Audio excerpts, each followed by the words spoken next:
Praise the lord. ఈ సాయంకాలపు వేళ దేవుడు నీకు ఇస్తున్న వాగ్దానము కీర్తనల గ్రంథము 73వ అధ్యాయము 24వ వచనం.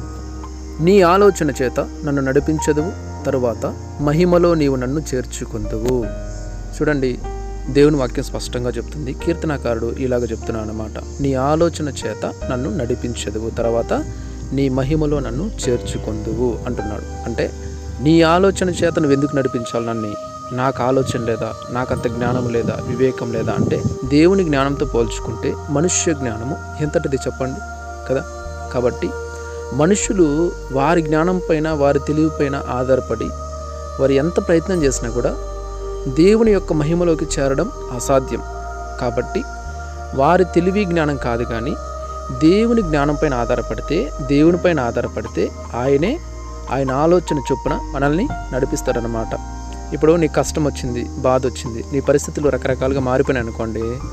ఆ పరిస్థితిలోంచి నువ్వు రకరకాలుగా ట్రై చేస్తావు నీ జ్ఞానంతో, కానీ తప్పించుకోలేవు. మళ్ళీ వాటిలో చిక్కుకొనేస్తావు.